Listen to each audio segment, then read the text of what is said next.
Chers téléspectateurs du micro du Pasteur Bobo, partout où vous êtes, à travers le monde, on vous dit bonjour ou bonsoir, ça dépend de l'heure à laquelle vous nous regardez. Nous sommes ici en Allemagne, avec l'homme de Dieu, lui vient du Canada. On est avec lui ici, on va essayer de parler. Bonjour, homme de Dieu. Bonjour, Pasteur Bobo. C'est un plaisir de partager les vrais voix après des années. Hein. On vous appelle bishop, apôtre, pasteur. Qui êtes-vous? Présentez-vous. Moi, je suis un serviteur de Dieu. Moi, j'aime qu'on m'appelle serviteur de Dieu. Bon, c'est vrai, j'ai l'appel apostolique, donc le Seigneur nous appelle pour les nations. Mais je préfère qu'on m'appelle. Je suis un serviteur de Dieu, c'est vrai. Qui êtes-vous? Je suis Patrick Mpinga. Je suis Patrick Mpinga de Good Seed Canada. Good Seed Canada, c'est une organisation internationale d'évangélisation. Nous avons plusieurs branches. Nous avons des branches humanitaires, nous avons des branches, donc je peux dire quelque chose de philanthropique. Donc nous prêchons, la première mission, c'est d'abord nous prêchons l'évangile dans le monde entier. Nous organisons des conférences de leadership pour former des hommes de Dieu, former des serviteurs de Dieu. Nous organisons nous formons des leaders politiques parce que c'est aussi une capacité que le Seigneur nous a donnée. Nous sommes dans les mondes, nous prêchons l'évangile, nous gagnons les âmes pour le Seigneur. C'est ce qui est important pour nous. Nous parlons, je parle de l'organisation. Je suis le président d'une organisation. Ah, c'est toi, c'est moi le président, oui. Et qui est visionnaire? C'est moi le visionnaire. Visionnaire président? Oui, c'est moi le visionnaire, voilà. Et ça a commencé quand? Non, Good Seed, c'est depuis 90, hein. Good Seed, c'est depuis 90 que Good Seed existe, hein. Donc, nous essayons un peu de... À l'époque, c'était que l'émission, c'était d'organiser des conférences, d'organiser des campagnes d'évangélisation. On a travaillé avec plusieurs pasteurs, que ce soit au Congo, que ce soit en Europe. Donc, moi, je venais là, je mettais mon argent, je prêche l'évangile, on gagne les hommes. On envoie dans l'église, c'était ça. Le problème de bâtir les églises, ce n'était pas ma mission. Moi, c'était d'organiser, de veiller, de gagner les âmes et envoyer toutes ces âmes-là dans les églises. C'était ça. Voilà un peu.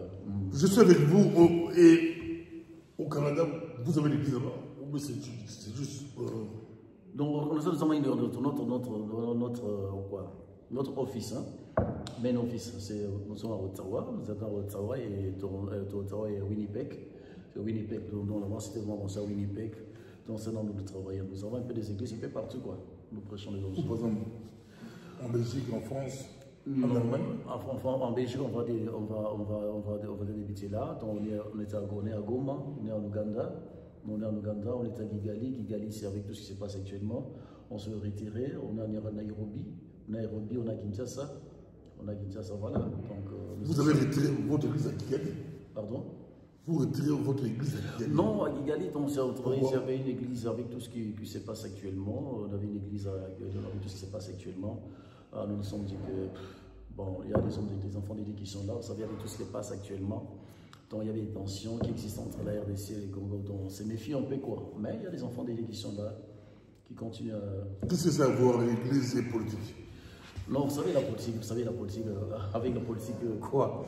Avec la politique des Gagamé, on n'a pas vraiment un problème avec le peuple rwandais, c'est un peuple frère, mais le problème est que nous avons un problème avec un régime sanguinaire, un régime criminel de Paul Gagamé, vous savez, avec tout ce qui se passe, et voilà quoi. Donc, il se raconte que les Congolais sont bien traités à Kigali.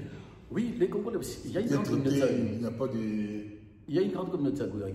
Il y a une grande communauté à Kigali. Même pendant la guerre de Goma, oui. Les Congolais qui ont fui à Kigali, oui, mais c'est une politique, c'est une stratégie. C'est une stratégie. C'est une stratégie, que ce soit en Ouganda.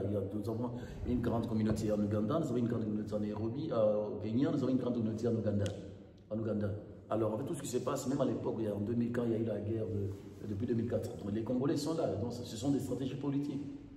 Ce sont des stratégies politiques, mais avec tout ce qui se passe à l'est de notre pays, vous savez, Papa Bobo, c'est un problème qui touche tout le monde, aussi congolais, aussi un homme politique, on est là avec tout ce qui se passe, en tout cas. Donc, nous prions avec le Seigneur nous aide parce que ça fait 30 ans que ça perdure, hein, ça fait 30 ans que ça perdure. Pour nous, nous pensons que le temps a sonné et les Congolais, on doit se mettre debout parce qu'il faut que les choses changent. Il faut que les choses changent. Vous connaissez bien Kigali, Kinshasa aussi, vous êtes Congolais. Patrick Mbinga. Patrick Pinga, pas comme Pinga Gassenda. Pinga. Pinga. Vous avez des avec Pinga? Non, parlez là. Ou c'est les concepts de l'homme. Mais directement, vous avez la parole. Quelle est votre lecture par rapport à tout ce qui se passe? Pourquoi vous prenez position? Vous pensez à quoi par rapport à tout ce qui se passe? Comment ça va finir? Que faire comme église, comme homme de Dieu? Que faire? Qu'est-ce qu'il est? Quelle est votre lecture d'abord? Et que faire? Ah bon, ce qui se passe, ma lecture par rapport à ce qui se passe, vous savez, ça fait 30 ans, que les Congos, tout mon pays est agressé par un régime sanguinaire de Kigali. Vous savez, le problème est que, vous savez, les Congolais, nous sommes un peuple hospitalier. Bon, dès 1994, quand il y a eu cette histoire de génocide créé par Kagame lui-même, vous savez, nos portes étaient ouvertes, nous avons accueilli nos frères de Kigali. Après, ça a créé des histoires. Aujourd'hui, c'est que nous subissons aujourd'hui, donc nos mamans, nos frères, les jeunes enfants sont tués, mutilés. Vous savez, c'est vraiment pénible. Mais c'est que moi, mon souhait le plus avant, je demande seulement à tous les Congolais, les frères et sœurs, de se mettre ensemble. Ce n'est pas le moment de nous diviser, d'être ensemble, de soutenir le président de la République, d'être derrière lui. Nous savons que non, en tout cas, Kagame est coincé. Vous savez, avec tout ce qui se passe, avec tout ce qui passe aujourd'hui, il est vomi, Kagame est vomi. Nous pensons que bon, ça va. Dieu oui, il est vomi, mais c'est lui qui a les territoires. Il a Goma, il a Bukavu, il a Boudikota. Non, c'est pas. Quand on parle de. Parce que, moi, je maîtrise quand même un peu l'est du Congo. C'est pas quand il est à Goma, il n'occupe pas tout Goma, mais il équipe seulement sur quelques territoires de Goma. C'est comme à Bukavu aujourd'hui, mais je sais qu'avec nos FARDC, avec nos Wazalendo, dans les jours qui viennent, on va les bouter dehors, ils vont quitter. Donc ils n'ont pas les choix. Ils n'ont pas les choix. Kagame, il est cuit, il n'a pas les choix. Il doit retirer ce truc. Il doit rentrer chez lui. Parce que tout ce qui s'est passé, c'est seulement qu'il y a le pillage. Lui, c'est un volet. Est-ce que vous vous rendez compte, papa Bobo? On parle quand on parle des coltons de millénaires. Vous savez, l'Est du pays, je vais vous dire une chose, c'est que vous savez que l'Est du pays était divisé. Tous les présidents africains avaient des carrés miniers à l'Est. Les présidents africains, qui sont. Mais je vous l'ai dit. C'est ce qui s'est passé avec le régime des Canards et consorts. Ils avaient des carrés miniers. Ils avaient des carrés miniers qui sont les secrétaires généraux des Nations Unies. Ils avaient des carrés miniers à l'Est. Ils ont proposé ça. Le secrétaire a refusé. Il a dit que non. Moi, si je suis un fils du pays, moi, je ne vais pas adhérer dans votre philosophie. Tous ces gens-là, ils avaient des carrés miniers. Voilà. Pour eux, l'Est du pays, dont c'était leur bien, ils peuvent s'en servir comme ils veulent. Ils avaient des carrés miniers, c'est ce qu'ils ont proposé, c'est ce qu'il a refusé. C'est ce qu'il dit aujourd'hui, il a dit à Kagame. Vous savez, tout ce qui s'est passé pendant le 20 ans, on suivait avant d'arriver, on peut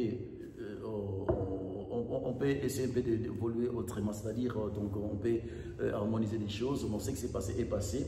Bon, maintenant on peut construire, on peut écrire une nouvelle histoire, c'est-à-dire quoi? On peut faire des coopérations entre la RDC et le Rwanda. C'est ce qu'il avait initié, mais Kagame n'a pas voulu. Et son grand problème, c'était quelqu'un qui a construit quoi,